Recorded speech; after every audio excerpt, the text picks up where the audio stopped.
G'day, mateys! WWE Hall of Famer Bushwhacker Luke here, and you are watching the Turnbuckle Brothers podcast.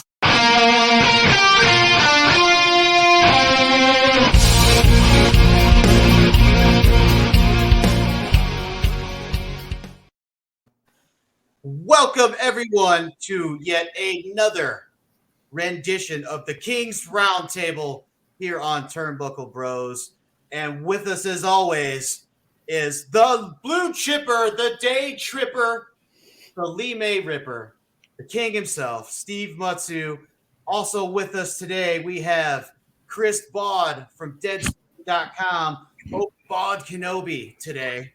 Also, we have DV Dizzle, David Avens with us. And also we have Tyler ENSOR returning to the roundtable. So what's happening, everybody?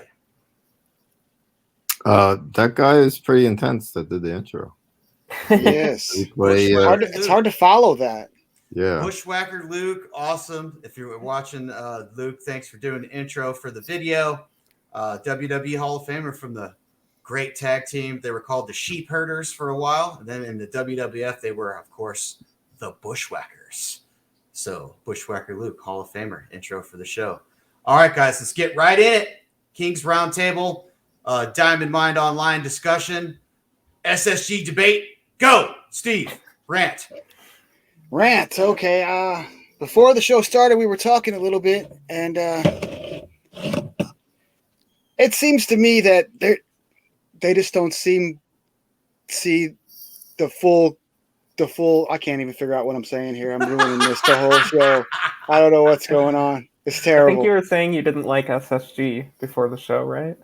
No, I love the SSG. I don't know why you guys can't see it. It's so much better, so much more. There's so much more to do, so much more involved. It's like chess compared to checkers. That's at least my opinion, and that was terrible. So whoever follows up is going to win that little debate. David. Debate Steve. To me, the difference, well, it depends. No matter whether you're doing classic or SSG, the most fun is a shared limited pool with a manual draft if you have the time for it. And that will mitigate what I don't like so much about SSG. There are things I do like too. But the bigger the pool, the more problems you have with SSG because you're managing things. If you really want to get into it the way you're talking about, treat it like chess. And I play postal chess, so you could spend all the time in the world on it. But maybe you don't want to. I don't want to, not because I don't enjoy Diamond Mine Online that much. I do, but because I don't enjoy things that don't feel like baseball that much.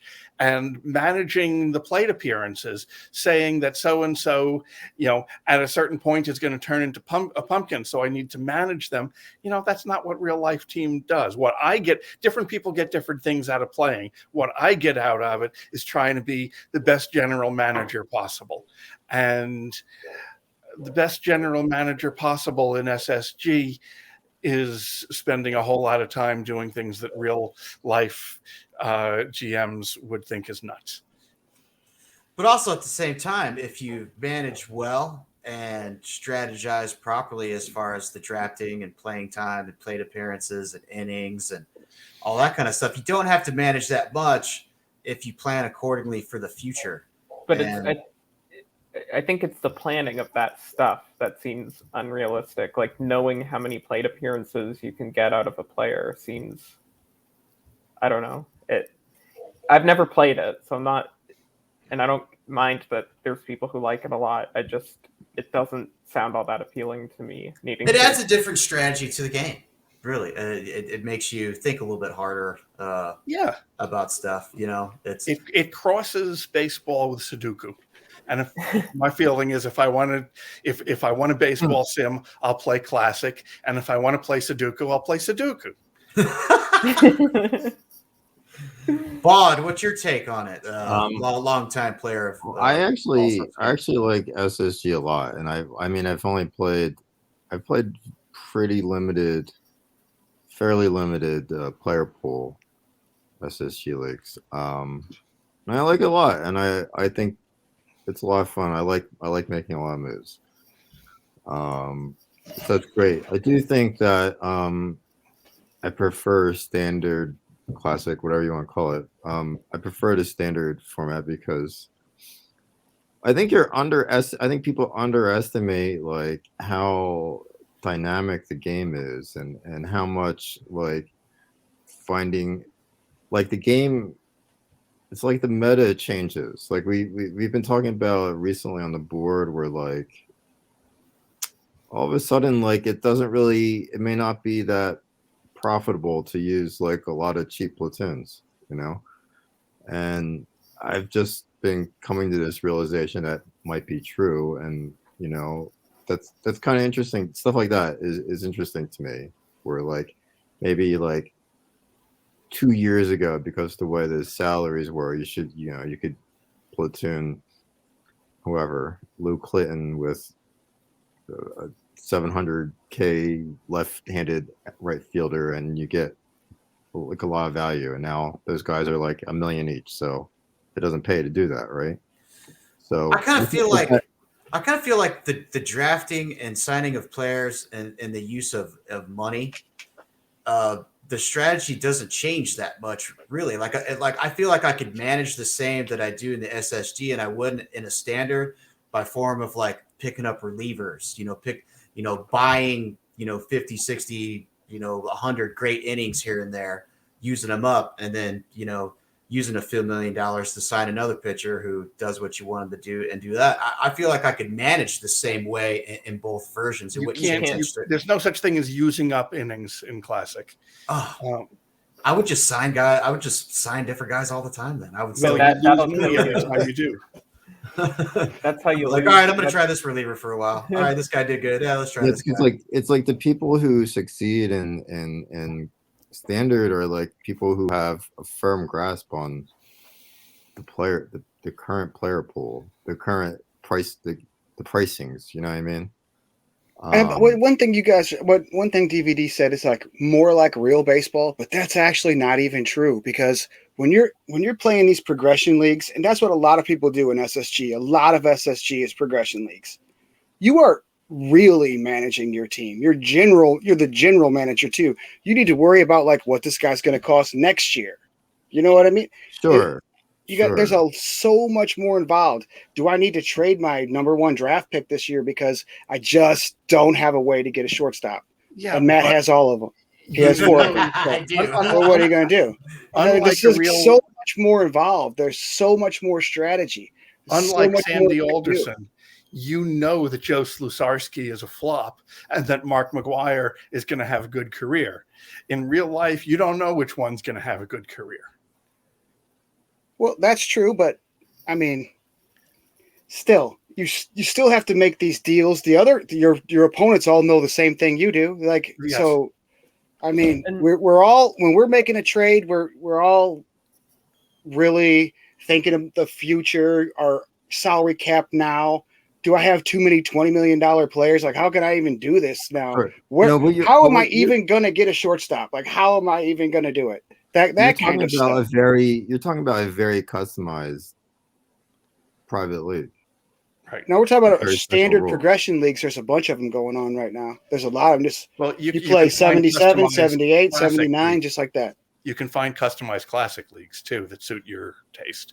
You cannot do a real progression league in classic. You just can't do it. They're not as good. Just like Gary Sheffield's Gary Sheffield every single year is Gary Sheffield.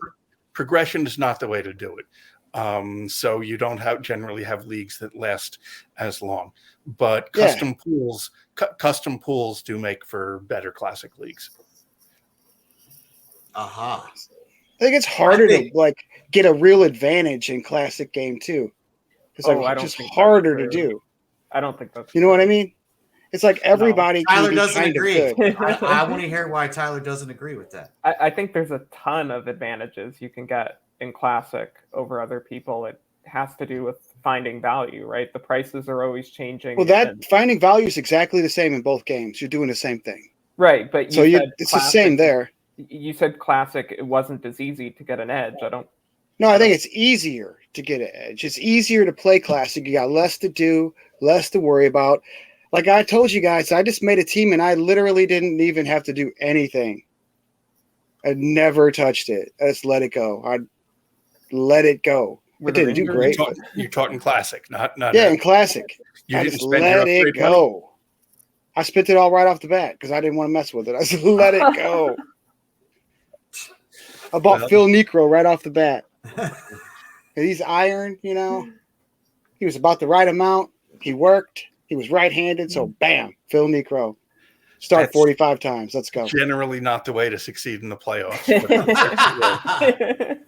Well, I just didn't want to mess with it. That's why I did it. it's a good enough segue as any to move into a new topic now that we've had our arguments about SSG and standard for the millionth time in a row. And we'll keep arguing about it. Park factors, something we haven't touched upon yet. Tyler suggested this. There's lots of different things that go into park factors, and these guys have done some, clicking of the calculators about it too. So I know that Tyler had some interesting things to say about park factors and how that affects his game and averages and numbers and such. If you want to go into that, Tyler. Well, I think there's a lot of misconceptions about how park factors work, especially I think with newer players. People, I think, will often believe that you need, for example, a rangier center field if you have a big ballpark. And while that's probably true in it's true in real life, it's not true in this game. That all that really matters are the park factors. And the other thing that people often miss, I think, is that the park factors are linear. So if a ballpark like the Baker Bowl adds about 12, I think it's like 12 and a half home runs a year to every player, that's across 162 games. So if you were playing in an all Baker Bowl league, a guy who's expected to hit 3 will now hit maybe 15, but it adds the same amount to his total as it would to Barry Bonds. So if Bonds is expected to hit 50, then he'll hit 62 at the Baker Bowl. And I think that this leads to a lot of, there's things that seem intuitive that, like, well, if I'm playing in the Polo Grounds, I should get a lot of ground ball pitchers and guys who don't give up home runs. But while those might be good pitchers, that's not a reasonable conclusion based on the way that the park factors work.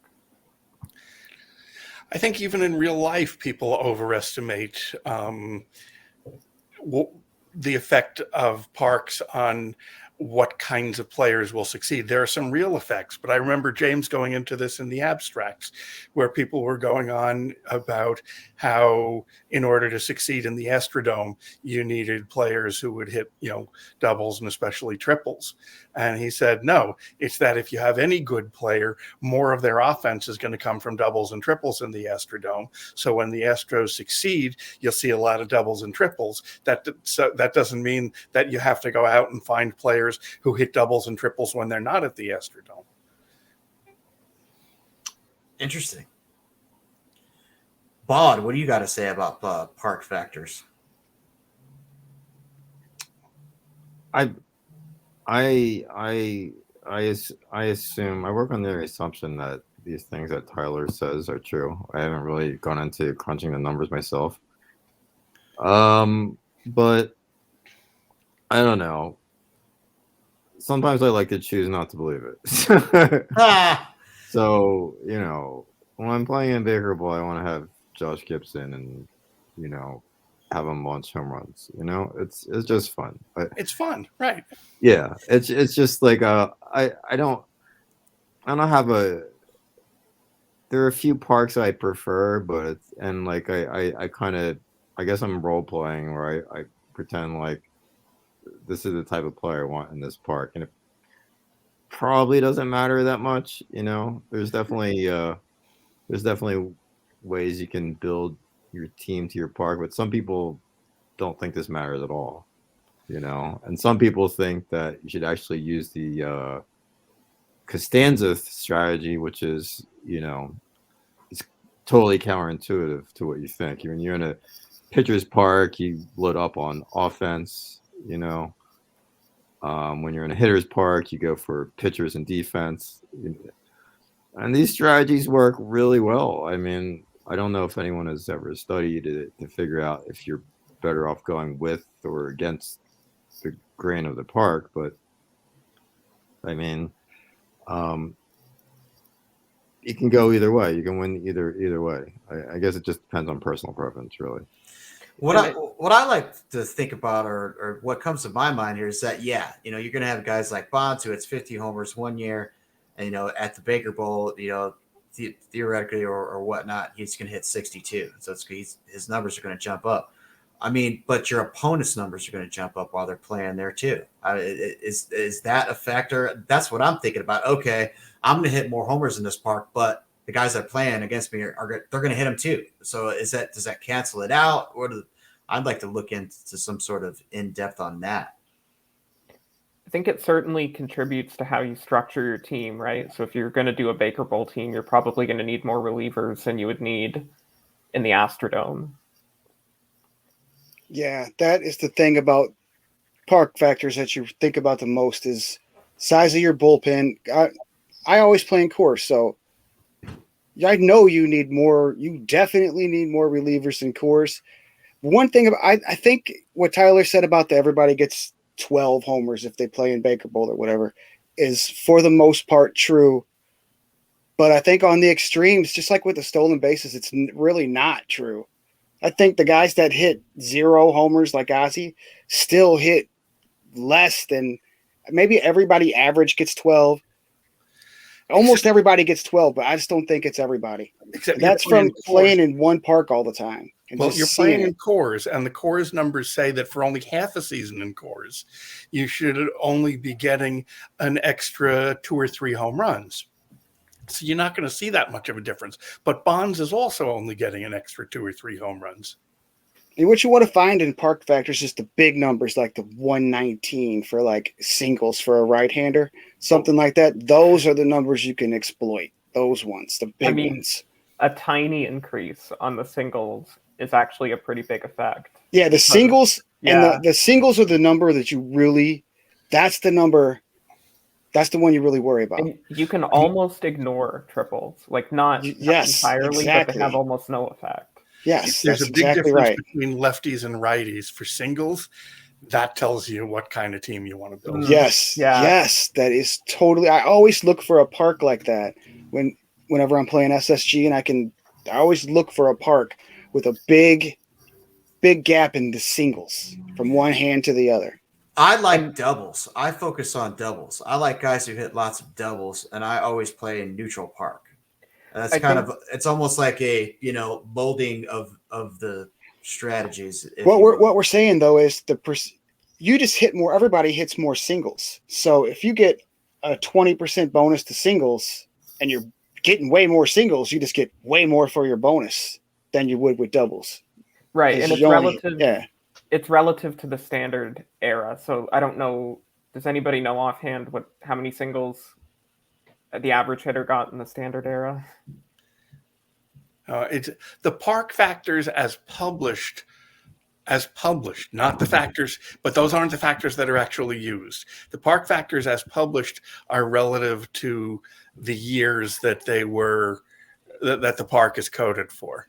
Okay. But then how it gets applied, I believe it takes whatever it was relative to its own era and then applies it that relative to the era you're playing in, whether it's home run derby, standard era, or whatever. I think. So just to sort of, say, I don't know if this number is realistic. Say 100 singles. That's probably too high. I don't know. 80 singles for an average season for the average player in the average season, and you get a park factor of 110. That means everyone's going to hit 8 extra singles. Right. If you apply the same number, 110, to home runs, that's only 1 extra home run or so. Yeah, that's exactly how I look at it. Right. And I think, too, just to clarify my point earlier about parks and all these misconceptions, I think one of the best ways you can build to your park is looking at asymmetrical park factors. Like you were saying with the singles, that's one of the places I think where the park factors can be exploited. Right. Another thing about parks is the weather. I mean, the weather can like really, really be extreme and really, really hurt you. I had a series recently. I'm playing in Wrigley Field in this progression league, and the wind all 3 games was blowing in 18, 19, and I forget the other number, but like super hard the whole way. And I just kept flying out. The play-by-play will tell you that was probably a home run, but not today because the wind's blowing 19 miles an hour in.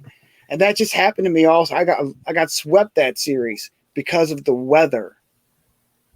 So, I mean, that's just something else to think about. Park factors, but yes, they have stats on temperature and wind and stuff for each park, and the park factors take that into account already. It's not that the weather is on top of the park factors. I think that when I asked on the forum a year or two ago. When you think about too, I've been kind of thinking about this lately. If somebody wanted to put together, for example, a really pitching heavy team where you're going to go with like 4 ace level pitchers or something like that, at that point, I think your number one thing that you should do is make sure you don't play in a place that can get rainouts. Because I think the team with the better pitcher is the one that's more likely to be hurt by rainouts. The team with the bigger difference between their starting pitcher and their middle reliever. Yeah, that's a better way to put it, I think. Yeah. The weather puts a luck factor into the game. I mean, that series, it was unlucky for me. I lost that series because of the weather. I mean, really, that's really what happened. It was like Jack Clark hitting it. Nope, not a homer. Over and over and over again. So you could lose a World Series just because of weather. You could. Play-by-play is really good at making everything sound like a home run. Until it does. Yeah, it drives me crazy. It's crazy. Gets me every time. There's another not quite as big way to exploit park factors. In fact, there are 2 opposite ways, and Steve likes one and I like the other, and I think that's mostly because he plays SSG mostly and I play mostly Classic. If you play in a high OBP park, which basically means a high singles park, there are more die rolls, and so it's a better chance that the better team will come out ahead. On the other hand, if you play in a low OBP park, your better pitchers can eat up a greater proportion of your innings. Now, if you're playing SSG, hey, if my pitcher doesn't get those innings this time, and your catcher for that matter, then he'll just get more innings later in the season. If you're playing Classic, well, he can get those innings later in the season anyway. If he misses those innings today, he's not getting them back. So which way, whether Steve's way or my way makes more sense, whether Coors makes more sense or County makes more sense, might depend on whether you're playing Classic or SSG. Beautiful. They both. It sounds like it would work both ways to me. Like it's just the same thing. You're just doing it a different way. You're saying let the luck even out, and I'm saying give me a systemic advantage, even though there might be more variation from luck. You can also probably get more out of your catchers in a pitcher's park than a hitter's park. Absolutely, for sure. What does the poker player say about this? That what Tyler said there is true, definitely true. And I'm like the biggest proponent of spending money on catchers. I absolutely despise cheap catchers, and I'm completely on board with that. Yeah, and I almost always use the if I'm in a DH league, it's Josh Gibson, or I had just had a team that just finished had Bill Dickey, and in non-DH leagues, I'm using Cochran or King Kelly, something like that a lot. So yeah, in a pitcher's park, it definitely you can get. It makes a huge difference because the catchers aren't seeing as many batters, and there's when you can get through, like, especially if you use like a defensive replacement, and you can get through like the whole like 9-game, 10-game window just starting Cochran every day, it's huge. You guys want to hear something crazy I did last season, my World Series victory season? No, I have Ted Simmons. I mean, great catcher, right? I have him for a long time, and he's pretty good right now. And he had enough innings, or he had enough at bats, I should say. And I didn't have a backup for him all year. He played every day. Huh. Did he? He was terrible. This is how I discovered that he did this and told him that he can't be too. I never told him about the I didn't even have a catcher backup. usage. So I'm looking at his stats. I'm like, why does Ted Simmons always suck for you? Why is he so bad? And then I'm like, oh, he catches every goddamn game. He's like playing constantly. So this year he's got himself a backup. Now I think It's hitting a little better. I have a beef with IS, though, about how they code catchers. Randy Hundley, unlike most catchers, did catch every day, like 156 games a year or something. So either he should be able to do that with the way he's coded, or, hey, maybe he was doing the same thing that Simmons was, and he was really a much better player, and Leo DeRocher ruined him. I don't know which one of those is true, but it's got to be one or the other. To have him limited to his real-life performance, but limited to a whole lot less than his real-life playing time, you don't have the player that Randy Hundley was. yeah. I agree don't. with that. These are, we can disagree with these things. These are like judgment calls that they make that they're defensible, right? But I do think that there are guys like that, and like there's basically only a handful of guys who are like top catchers who would regularly catch 140, 150 games a year, right? It's true. And some, the game's not going to be perfect in every way. I'm not saying, they're terrible, but that's just one way in which. Yeah, I do feel like the guys that were able to do that should be better in this game. Like the fact that Gene Tennis is probably as good a player as Yogi Berra is kind of weird. And Tennis is a fine player, really underrated. Right. Terrific player. Great hitter, great on base. He played in a really low-scoring era. Yeah, I just happened to play him. I had him on my team all through the 70s. So, yeah, he's good. Yeah, it's terrific. He's underrated for sure. I have him on a SSG team right now.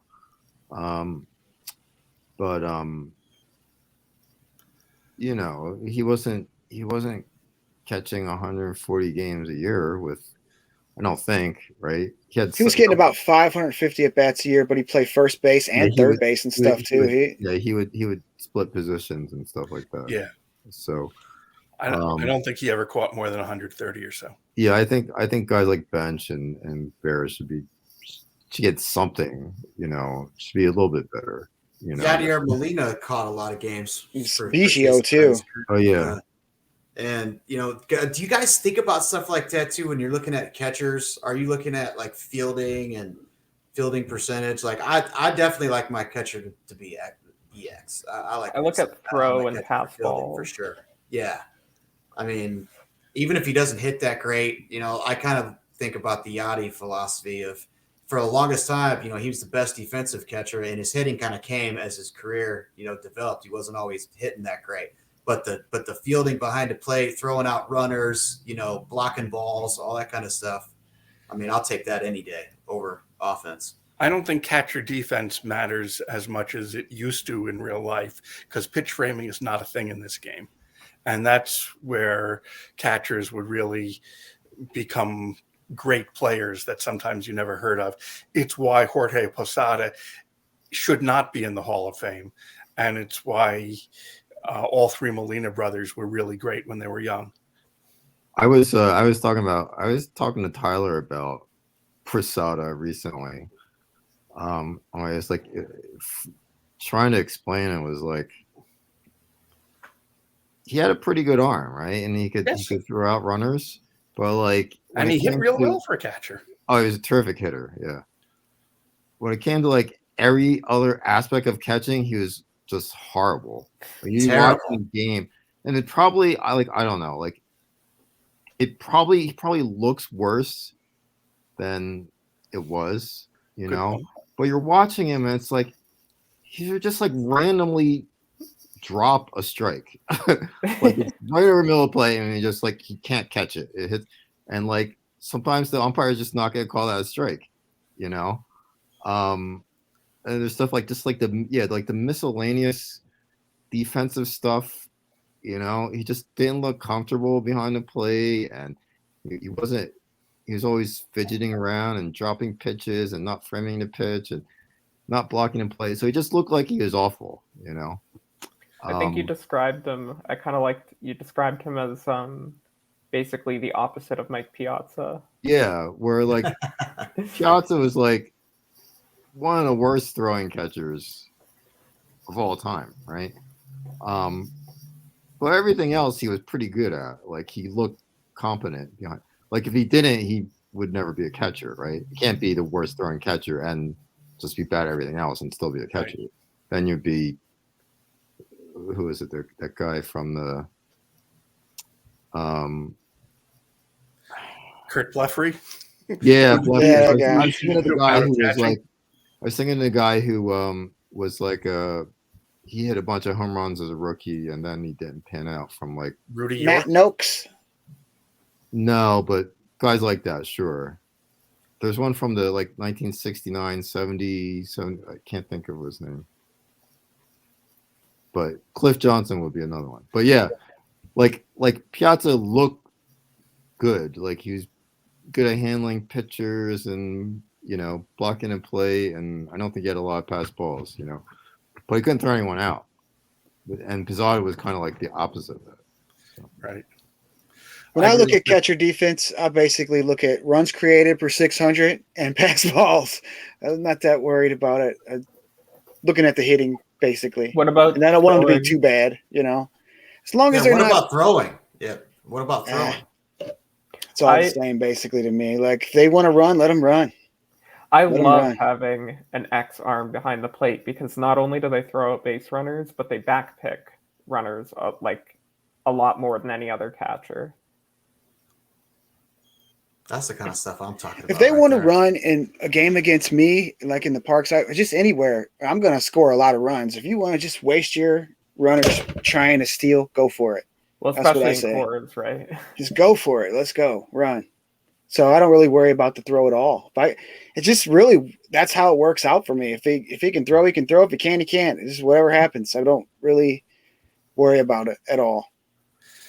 You know me, I put in numbers. I do value all of these things somewhat, and whatever the numbers add up to, that's who I like. Well, speaking of running, how about we talk about that? How about we talk a little bit more about stolen bases? Because that came up offline and stuff today. I guess there's even more stuff you guys have been talking about on the board, especially Tyler, about stolen bases. Something that I don't really focus on or do that much. They're fun to mess around with playing live against somebody sometime or something, but not a thing for me. What's going on with stolen bases, Tyler? So when you play a DM live game, and I've never played against an actual person, but sometimes when I draft a new team, I want to try it in against a computer or whatever. You can steal bases there. You can press a button, try to steal, and sometimes the PvP will say he didn't get a good jump, and therefore there's no movement. But what never happens when they don't get a good jump is the batter will never swing at the pitch. And if you try to steal a base with 2 strikes, it'll pop up with a message that'll say, with 2 strikes on the batter must be allowed to swing. So if you want to send the runner, do the hit and run. But if you do hit and run, then he's guaranteed to swing. So you're going to force him to swing. So what it makes me think is that DVD pointed out that this is actually how it worked for much of baseball history. So it's not unrealistic, but it's definitely not what I would have expected from watching modern baseball. And it makes me think that there could be, and I don't know how to get evidence for or against this, but there could be a cost to having somebody, especially somebody who's got like a poor or fair jump, trying to run a lot, because that batter who's up after him is going to be forced to take pitches, and even if they're the best pitches to hit, he's not going to swing at them, and he could end up being down in the count. I think that's real. Yeah.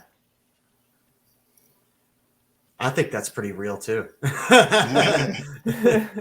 I mean, hit and runs and walks. Do you guys think about those around the same kind of vein as stolen bases? Or I think Chris disagrees with me on this. I basically set everybody to never for stealing. The odd player I'll put to a 5, but almost nobody is allowed to steal on my teams.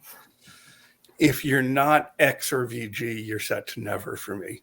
But I tend to have, because I value run, I don't value steal that much, but they go together. So because I value run, I sometimes end up with a fair number of players who are X or VG steal, and they are allowed to run, especially if I have a weak offensive team, which I often do, and I'm playing in county. So at that point, yeah, hit and run and stealing a little bit more makes sense. And to clarify, if I was in county, I would probably revisit that. Yeah, if you're playing in a pitcher's park, you might want to steal more. But in the lineup, I don't know why people try to steal with their leadoff guy. That's like the worst place to try to run at. You should be trying to run in front of the pitcher or something. You know what I mean? Like, if you run in front of the pitcher and you get out, the pitcher leads off the next inning. You really don't want. Whoa, did I just get froze up? No, you're fine. You're fine. Freezing up a little bit though. Can you hear us? I never. Maybe he's frozen now. I don't know. No, he might be. We might have to finish the King's Roundtable without the King. How hilarious would that be? Let's dog him. Let's just rip on him. I just completely froze up. I missed that whole thing. You did. Oh, you're fine now, right? Andy's back. All right.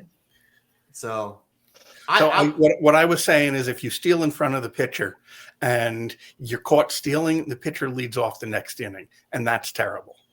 Yeah, that's terrible. But at the bottom of the order, then, it seems like it's more worthwhile to try to run where scoring is lower, just like in a pitcher's park. Scoring is lower at the bottom of the lineup. It seems like a terrible idea to try to run and lead off. I don't think it's terrible, but if you have an equally good stealer hitting 6th and hitting 1st, yeah, the guy hitting 6th should steal more. I set all my guys to 3, and I never change it, ever. Well, you probably should, because that's not optimal. I just set it at the normal setting, and and that, like what David was saying about running and stealing at the same time. I don't want to run into outs, but at the same time, I want them to try to maybe leg out one every now and again too, and try to keep that happy medium there. So the thing is, if you're stealing with your leadoff hitter, then you're staying out of the double play, which means you're getting to your cleanup hitter hitting with the guy on base more often. If you use a classic cleanup hitter, which I'm not sure makes sense. I mean, if you watch but he's going to be better than whoever is batting behind your number 6 hitter. Yes. But depending on who you're... No, I mean, if you have Babe Ruth, then no, you shouldn't steal bases in front of him. If I have a team with Ricky, look, Ricky Henderson's one of the best values in the game right now, which Tyler will never admit to because he doesn't count stolen bases. No, if you're gonna steal, then he is a tremendous value. But I'm not gonna do that. I give plus value for stolen bases, but I still think the best superstars in the catalog right now are Eddie Collins and Willie Mays. You guys put everybody to never for stolen base? If they're average or worse, I put them to never. But all right. Well, Eddie Collins steals base, and so is Willie Mays. But anyway, Ricky is at an all-time low price right now. Okay. He's a good value. Anyway, yes. If I'm building a team with Ricky Henderson, I'm not putting Barry Bonds and Jimmy Fox behind them. My number 3 hitter is King Kelly or Emmett Hedrick or something. I'm not taking a bat out of the hands of like, some huge home run hitter. Right. So I've got Eddie Collins on my team right now, and he's leading off, but he is literally the only good offensive player on my team. So sure, he's going to be running. Yeah. I think this is the first time in years that I've had a player set to 3 for steal, but Collins is set for 3. And he's really good at it. One thing I like to do, I'm going to talk about this, right? If you have the guys who are like X jump, VG jump, and average steal, like, I put them to like 5 or never. But if it's a really bad catcher with a pitcher who can't hold anyone, I let him go, If I were micromanaging, I would do that as well, for sure. You'll run into that situation, like, someone owns Sonny Sieber, who is like a hold poor, and their catcher is Victor Martinez, then I'm gonna set everyone loose on them. That makes sense. I don't do anything like that except in the postseason. Yep, and not except in the postseason. But if I did, I would probably win more games. So I probably should. But man, that's a pain. Who wants to do that? And it is a pain, and then sometimes you forget. You forget to change. Yeah. For me, it's enough work making sure that my lefty swingman goes against the team with a lot of lefties in their lineup. I would say too, I don't disagree that Henderson is a fantastic value right now, but I know that I don't steal bases. So when I calculate, like when I use my formulas or whatever, I take stolen bases out. So I remove them from the formulas, and then he doesn't show up as a good value for me. Let me. That makes a lot of sense. Let me point this. Let me put this on you. If you value Mickey Cochran's excellent throwing arm, then how is it that you don't put any value on running on the other side? Because I love being able to turn. I love taking as the defending team, as the team on the field. Anytime you can take out a runner, that you can take somebody off base and take them off the bases, that's wonderful, right? I don't like the risk of being thrown out when my team's at the plate. I would rather have a guy on first than second, unless the chances of him getting to second are really good. So the study that I remember that somebody did several years ago said that for the different catcher throw ratings, the number of caught stealing stays about the same. What changes is the number of stolen bases. So the percentage success changes, but the percentage success changes in such a way that the actual outs you get stays the same. The better the catcher you have, the fewer extra bases they'll take, but you won't get extra outs. Okay. So that might change how you value Cochran. It might. But well, he'll still do the back picks, but I don't think that comes up more than once or twice a year. I feel like I see it more than that, but maybe I'm just remembering the hits. And I don't remember clearly. What was I going to say? I don't know. The other thing that worries me is when you look at the success rates of stolen base guys in the sim, they're all very close to the cutoff point, right? Like if we say that, I think I hear the number 70% a lot of the time. If you're under 70%, you're hurting your team with your stolen Depends on base. your environment. Right. That's true. So a lot of them are really, really close. Even like not Ricky Henderson, but people who are like, there's a lot of guys who should be good stolen base candidates who are at like maybe 72%.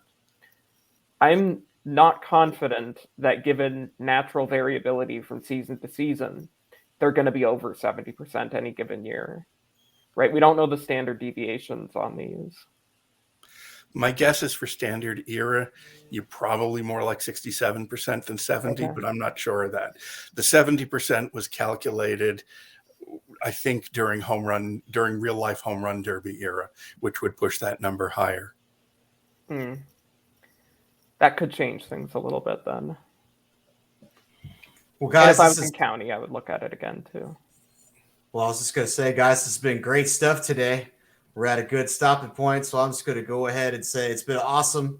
Kings Roundtable once again for the Lee May Ripper for Obi-Bod Kenobi, for DB Dizzle and Tyler the Professor. This is Fat Hewitt for another with another edition of the King's Turnbuckle. Turnbuckle Bros. And for our outro today, we have a special guest from another WWE Hall of Famer. Thanks for watching Turnbuckle Bros.